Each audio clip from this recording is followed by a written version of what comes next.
Beleza, vamos começar. Cultura. É uma palavra que a gente usa para tudo, né? Mas o que ela significa de verdade?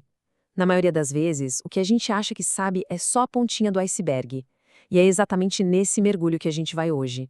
Para a gente já começar a pensar, que tal essa pergunta? Imagina só, uma pessoa que não teve muito estudo formal, mas que conhece a Terra como ninguém. Sabe tudo de plantio, de colheita, das estações. Essa pessoa não tem cultura?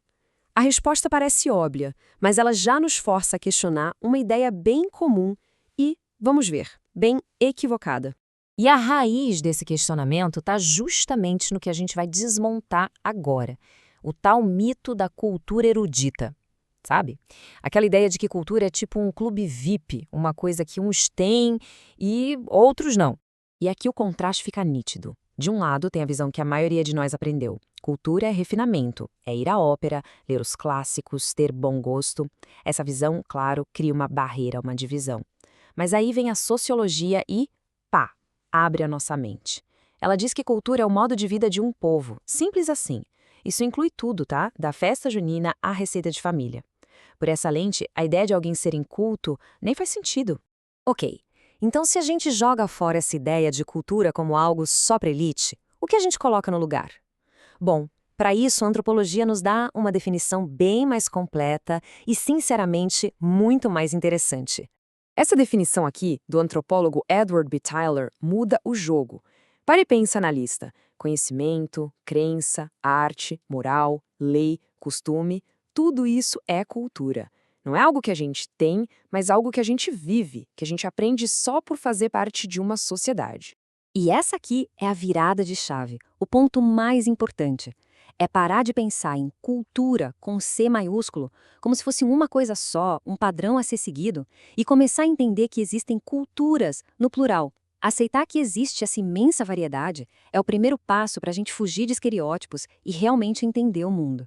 E essa pluralidade aparece de várias formas. Tem a cultura popular, que brota do dia a dia do povo, como as festas tradicionais.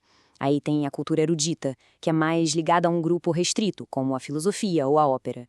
E, claro, a cultura de massa, que é feita pela indústria para todo mundo consumir, tipo os filmes de herói ou a música pop. O problema não é existirem esses tipos. O problema é quando a gente tenta criar uma escadinha de valor, dizendo que uma é melhor que a outra. E isso sim é uma cilada. Mas e quando essas culturas diferentes se encontram, se esbarram? Aí a coisa pode ficar tensa. Nesses momentos surgem atritos, conflitos. Para a gente entender essa dinâmica, tem os conceitos que são fundamentais. O primeiro deles é o etnocentrismo. Basicamente, é olhar para o outro e julgar tudo o que ele faz usando a nossa própria cultura como régua, como o que é normal ou certo. É uma visão de mundo super limitada e que, olha, é a sementinha de muito preconceito por aí. Depois, tem a aculturação. Isso acontece quando uma cultura absorve coisas de outra. Às vezes essa troca é super rica, mas vira um problemão quando é uma imposição. O exemplo histórico disso no Brasil é a colonização portuguesa, que forçou os seus costumes sobre os povos indígenas, num processo violento que tentou apagar as tradições que já existiam aqui. E isso nos leva direto para um termo que está em todo lugar hoje: apropriação cultural. E aqui não estamos falando de uma troca justa. A apropriação acontece quando elementos de uma cultura, geralmente uma que foi oprimida historicamente, são pegos e usados fora de contexto, sem nenhum respeito pelo seu significado original. O antropólogo Rodney William coloca isso de um jeito muito direto.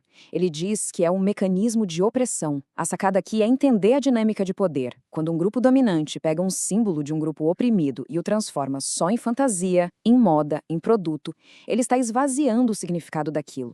É uma forma de violência simbólica. Está, como ele diz, apagando a potência daquela cultura. Certo, o cenário parece complexo, né? E é.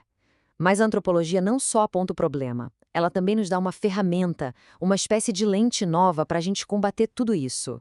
E essa ferramenta é justamente o oposto do etnocentrismo.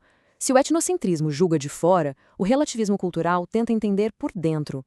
Ele parte do princípio de que não existe um padrão correto, mas que cada costume e cada prática tem seu próprio contexto, sua própria lógica. É uma mudança de olhar que abre as portas para a empatia. A definição é essa. É um exercício de suspender o nosso próprio julgamento para tentar entender uma cultura a partir da lógica dela. Isso não quer dizer que a gente tem que concordar com tudo, não é isso. mas significa se esforçar para primeiro compreender. E essa citação do antropólogo Franz Boas, que ele escreveu quando estava morando com o povo Inuit lá no Canadá, é simplesmente genial.